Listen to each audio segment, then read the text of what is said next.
last night we heard from Cook County Circuit Clerk, Dorothy Brown, that is, about her surprise run for mayor. As the list of challengers to Mayor Rahm Emanuel grows, tonight we talk with community organizer and entrepreneur Jamal Green, who's making history as the youngest candidate to run for mayor at just 22 years old. Green supported Bernie Sanders for president and is a community activist. He says the city needs new leadership and that it's time for the millennial generation to step up. And Jamal Green joins us now. Welcome to Chicago Tonight. Thanks for having me. First of all, mentioned you're 22 years old. Yeah. Why do you want to run for mayor? Well, young people have always led the way. I think this is time as we see young people all over the country stepping up, speaking out as activists. I mean, the people who founded this country, like Alexander Hamilton, they were young and they felt that the old way was done. I'm saying that the old way, the old style of politics has to end. And I believe that young people should step up, and I want to inspire as many young people to take these seats. But I believe that I could be the youngest candidate to ever win this office as well. This is time, the environment that we're in, people want change, people want new leadership, and I'm giving them just that. I would venture to say that many people don't have a lot of information about your background. One of the things you note is that you're an entrepreneur. Give me a sense of your of what you've been up to. So since I was 15, I started a youth organization when I was 15 years old, and which is now a nonprofit, Majesty All Stars. But at 15, I partnered with my school, Wendell Phillips High School, and we were doing all the youth programming. At 16 years old, I was going state to state, going in schools, doing anti-bullying, anti-violence programs, getting paid to do programming. And then at 18, I partnered my company with the city of Chicago. I also own a marketing and consulting firm where I consult for companies on building brands. And I'm a motivational speaker, and I've spoke in different countries as well. Say you become mayor, what would be your priorities as mayor? So first, the priority is to prioritize taxpayer dollars. I think what we see with Rahm Emanuel, this is pay-to-play politics. I think that Rahm Emanuel keeps helping his friends out, even with TIF funds, and it's supposed to be for blighted communities, but we've seen that it's funding other projects that it shouldn't.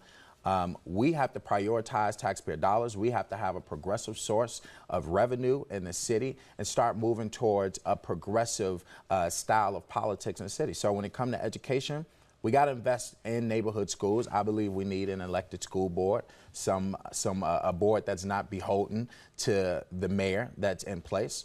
I think that coming out of CPS students coming out of CPS should go to community college, trade school, and entrepreneurial boot camp. We're presenting as a triangle initiative for free, and all they have to do is community service. I want to ensure police officers in the city of Chicago so that insurance companies will be able to assess the liability on police and say if they have a bad record and they don't want to insure them, then the police officers can't be on the streets of Chicago, and that'll save $1 billion over 10 years in revenue.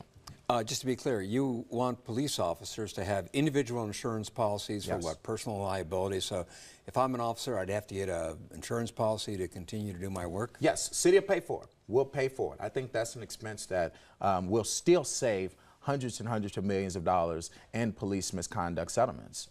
This is something that, of course, is a little radical to the establishment, but it makes sense. If officers have to protect their insurance, and insurance companies understand that we don't have that many bad apples, and insurance companies aren't. Do any insurance companies do this that you know of? This is very interesting. I've never heard of this. This is very new, and that's what this campaign is about, is starting conversation. And we have spoken with some insurance companies thus far, and we want to start bringing some executives to move forward this plan during this campaign. You alluded to progressive income or progressive source of revenue. Yeah. Are you talking about a city income tax, progressive income tax, or are you talking about changing the laws in the state of Illinois? So this is what I'm talking about. I am not for continuing to tax city residents.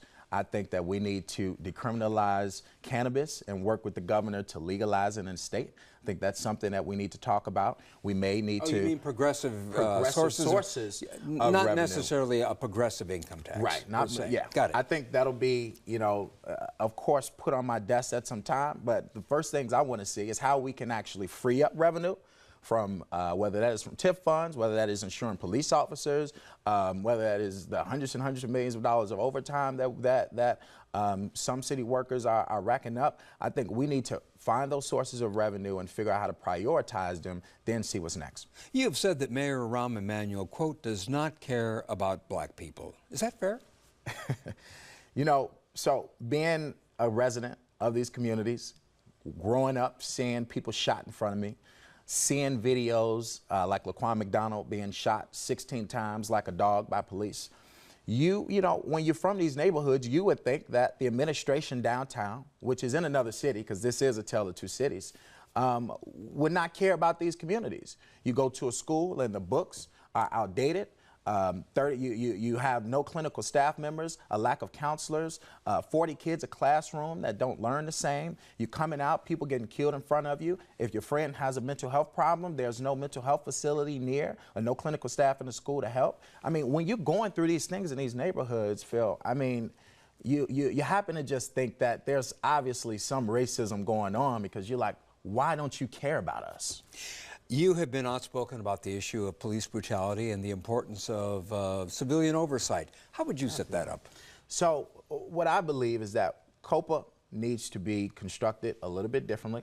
I think that we possibly need to look at the police board and doing away with it and giving the investigation agency a little more power to fire and suspend police officers. I think that what you have now is you got a police board and COPA who's all appointed by the mayor. So even when COPA recommends firing and it goes to police board, these are all friends that the mayor appointed on this board. And, you know, you have just like the Rialmo situation, you got, one random member is going to decide the fate. Officer Robert Rialmo, who's accused of having shot a young man and a neighbor. Yes, I mean, it's ridiculous. So you're going to have one police board member that you appointed by the mayor. So basically, if I'm appointing my friends, then I could just call down there and say, hey, vote this way. We can't have that. And Rahm Emanuel will make sure he take care of those friends for helping him. We gotta change that up. You were arrested at an anti-police brutality protest at Taste of Chicago in 2016. You pled guilty to resisting arrest, but felony charges alleging that you hit an officer were dropped. What happened that day? So what happened that day is we had a peaceful demonstration. We had thousands of people out that were protesting the Taste of Chicago to basically say to the city that we're fed up. You know, this was an event that... That's you in the yellow T-shirt. That is me. And what we had was officers kind of getting mad. We were out there too long. We had one officer who yanked me off of the rail. I could have broke my neck, but the protesters caught me. And then at a certain point, you had several protesters beat by certain police officers. We had police officers punching protesters in the face, and a lot of them went home with injuries that night. So it was a situation where there was a lot of it was a dynamic situation in terms of things were happening quickly. Before we run out of time, a police blog, Chicago Code Blue, has criticized you for using some pretty offensive language in which you refer to police officers as pigs. You've done in the past. Did you do that? I did. I'm going to be perfectly honest, and I have already apologized for some language that could have been offensive to police officers. What the post that they used was I said, pigs kill black people, and that was the post that they were referring to. And basically what I meant was there are some police officers who go out there on duty who believe that black people are target practice. And I was trying to shed light on that as an activist. But I have a relationship with the police department and police officers, as well as a great relationship with Superintendent Eddie Johnson. And I know there are great police officers who come and serve and protect the people. I was only talking about those bad apples that we got to get rid of. Last question, your personal story. You've said that you lacked direction or focus early on. You went to 12 different schools. You were kicked out of 9. What turned things around for you? Mentorship. It was mentorship. I was going into schools that I wasn't challenged enough, where I was able to be suspended all year and still have high test scores and still have straight A's. So I wasn't challenged enough. I didn't have many people around me, and my mom put some great mentors around me, like Pamon Rami, my teacher, who I partnered with for my organization at 15. He saw that I had leadership skills, and he said, let's partner together and do this company and lead positively. So it was mentorship, it was maturity, it was the guidance that brought me to say, I got skills that I can use for good, and that's why I'm here today. Jamal Green, thank you for joining us very much. Thank you so much for having me. And on our website, you can watch interviews with all the candidates running for mayor.